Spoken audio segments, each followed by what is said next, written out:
Welcome back to Let's Make a Game, the channel where we are making a computer role-playing game using the free program Twine and using the Sugarcube format for Twine.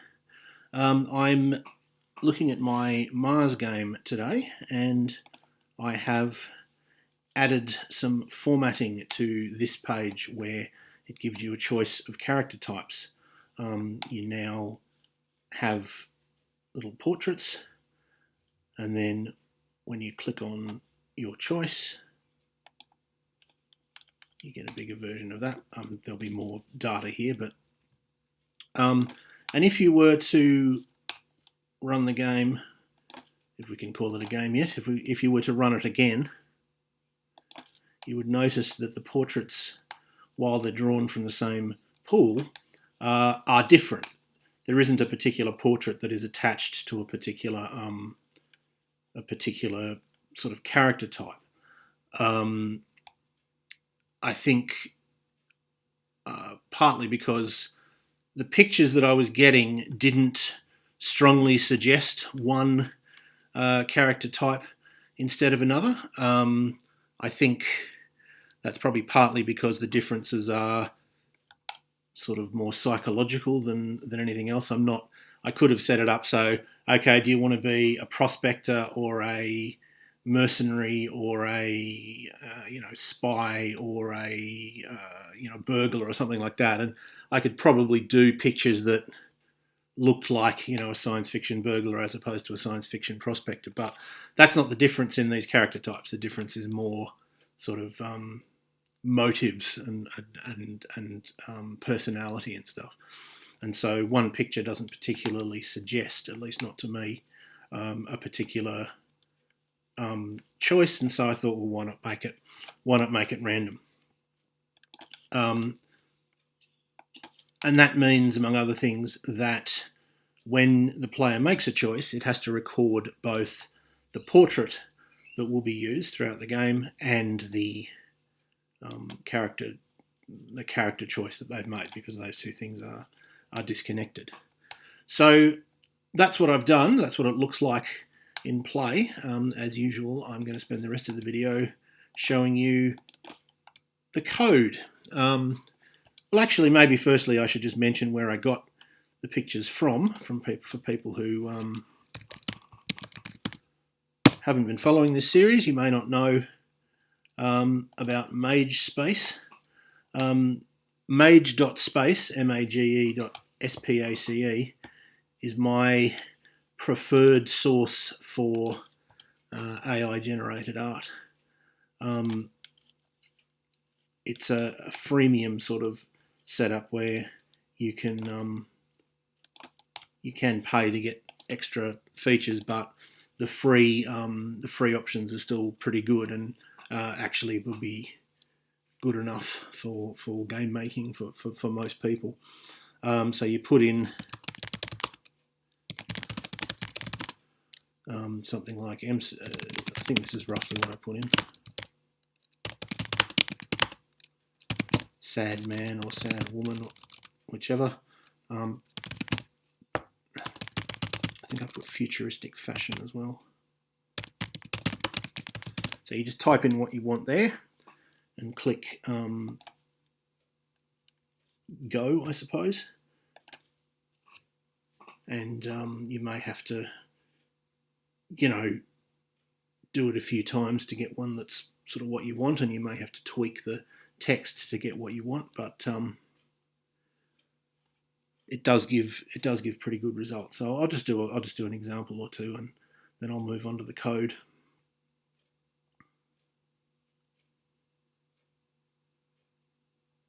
I usually put NC Wyeth is the name of a painter, and I often put him in my text prompts because it gives it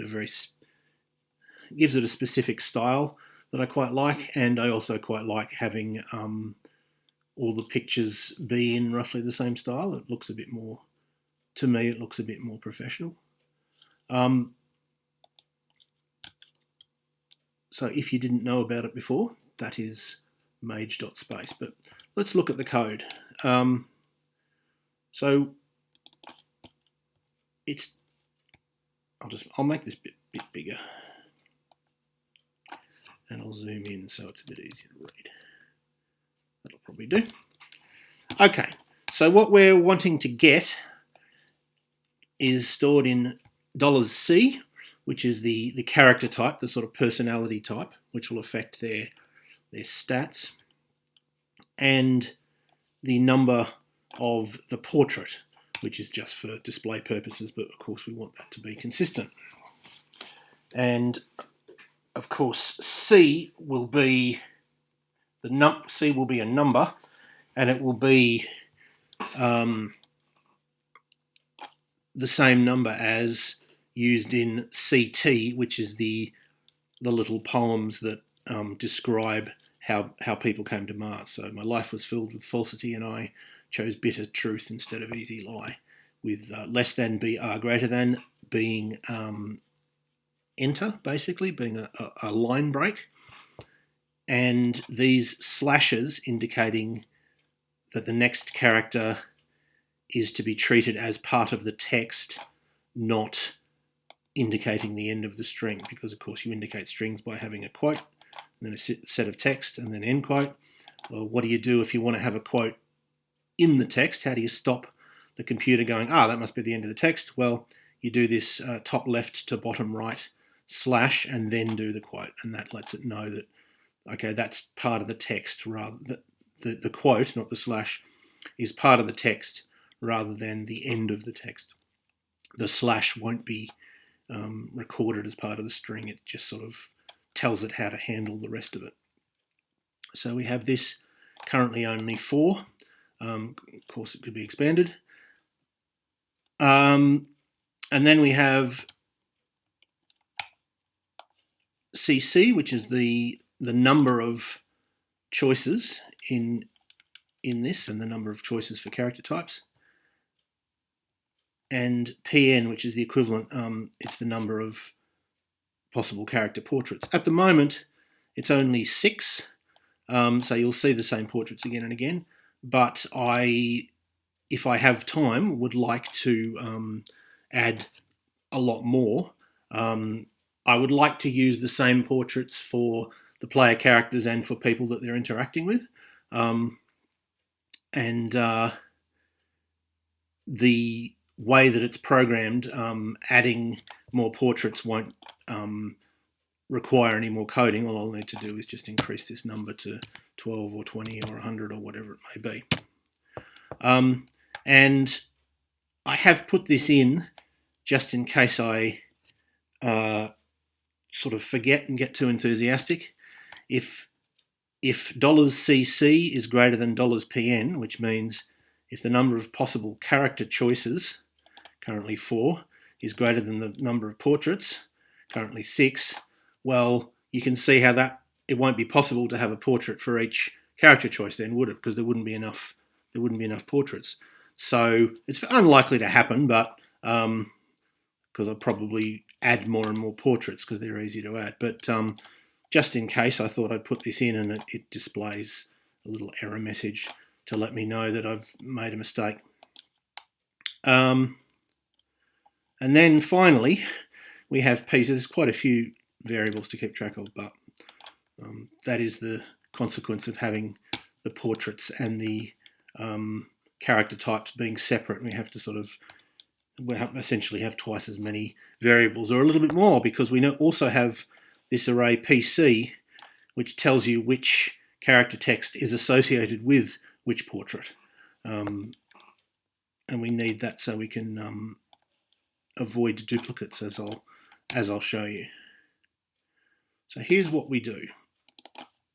It's done with a for loop, which we've explored before. For z equals 1, z is under or equal to cc, z plus plus. Cc, of course, being the number of character choices. So we set PCZ to be equal to a random number between 1 and Pn, Pn being the number of portraits, Pn for portrait number. probably. So we set a random one, but we also want to avoid duplicates. Most of the code is making sure there's no duplicates. If we were just assigning them, we just do that and then go straight to /4. But we can't do that because we may get duplicates. So the rest of the code is how do we get rid of it? How do we make sure that we don't have a duplicate, or if we do have a duplicate, that we don't move on? Well, this is what we do. We set y equal to 0. Y is just a temporary variable. As usual, I'm using z, x, and y as my my temporary variables, and then I'll add more if more are needed, which will probably be the case. But I start with z, x, and y. So we set y equal to 0, and y is set to 1 if there are any duplicates. Now, of course, if z equals 1, in other words, if we're assigning the first portrait to the first PC, well, we don't need to check for duplicates because there's nothing to check. We've only done one. So this only has to happen if z is greater than 1. So if z is greater than 1, we have another for loop inside the for loop, which is for x equals 1, another temporary variable. For x equals 1, x is less than z, not less than or equal to, because I've just noticed I put a space there that shouldn't be there, but it doesn't affect the functioning. It's just for formatting, you shouldn't really do that. For x equals 1, semicolon, x is less than z, semicolon, x plus plus, in other words, add 1 to x at the end of the loop. X is less than z because if x is equal to z, we're going to compare PCZ to PCX. And if x was equal to z, we'd be comparing a slot to itself, which is pointless, of course. They're always going to be the same, of course, because they're the same slot. So if PCZ equals PCX, that doubles equal sign means is equal to, as opposed to a single equal sign, which means that we assign. That's when we're assigning values, changing values. This is for comparison. So if PCZ equals PCX, then set y equals 1. In other words, let's say if PC 2 is equal to PC1, well, we've got a duplicate there. We've assigned the same portrait to two different character types. So we'll set y equal to 1 because that's our flag that lets us know that there's an error. And then we end the for loop. And having made all the comparisons, if there is an error, in other words, if y equals 1, or if $y equals 1, then we set z minus minus. So what does set z minus minus mean? Well, it means we take 1 from the value of z. But what is z? Well, z is the variable that we're using to loop through all the all the personality types. And we've got this loop, and the loop says for, meaning it's a for loop. Z equals 1, which is how it starts. Z is less than or equal to CC, which is the condition to check at the end to see if you need to go through the loop again. And then Z plus plus, which is the thing to do at the end of the loop. So, for example, let's say there's no errors. Let's say CC is 4. It'll eventually get to a stage where Z is 4. It'll come to the end of this. It'll say, well, what do I do at the end of the loop? Well, I add 1 to Z. Okay, now Z's 5. Now, how do I check if I need to do the loop again? Well, I do the loop again if Z is less than or equal to CC. Well, CC is 4 and Z is now 5. So that condition is not met. And so therefore I can end the loop. That's what will happen if there's no duplicates. And it is a bit confusing that this one is typed in before this one, but at the end of the loop it does this one and then checks this one. You type it out as Z is less than CC and then Z plus plus, but actually it adds 1 to Z and then checks if Z is less than or equal to CC, but that's just the way the format is. But let's say there's an error. Let's say there's an error when Z is 2. well, what will happen is it will say if y is 1, in other words, we found an error, set z minus minus. So z was 2, it'll set z to 1, and then at this loop, it will then add 1 to z, so it'll set it back to 2. And so what that means is the next time it goes to the loop, it'll set PCZ equal to random 1pn. In other words, it'll do slot 2 again. So what it's saying is, if there's an error, what this means in effect is, if there's an error, just redo the current slot, and just keep doing that, either redoing or moving on until we've done everything and we've found no errors. And then we print. Well, then we go to start, which is very straightforward. It's just printing text and it gives you a link to continue. And then we go to this page, which gives you a little introductory text, and then prints the character type texts and the relevant portrait next to them. So that's a table, and it's yet another for loop. We use for loops a lot, you probably notice, and it's in a format that we should be familiar with. For $z equals 1, semicolon, $z is less than or equal to cc, which is the number of character types, so currently 4, semicolon, $z plus plus, so add 1 to z at the end of every sort of iteration of the loop, which is almost always what you find done at the end of these loops. And then most of this is HTML. Some of it is sort of Twine's own language. You can tell the difference because Twine's own language has less than the command, then greater than, whereas HTML only has a single less than and then the command and a single greater than. So we have table, TR, which is start a new row in the table, TD, start a new cell in the row, print CTZ, in other words, print the one of these texts that is relevant to the current loop, so print number 1, then number 2, then number 3, then number 4. Then /td, in other words, end the cell, td, start another cell, and then we have this quite complicated thing, and that will display something like this. I'll type out what it will end up creating because that'll be a bit easy to see.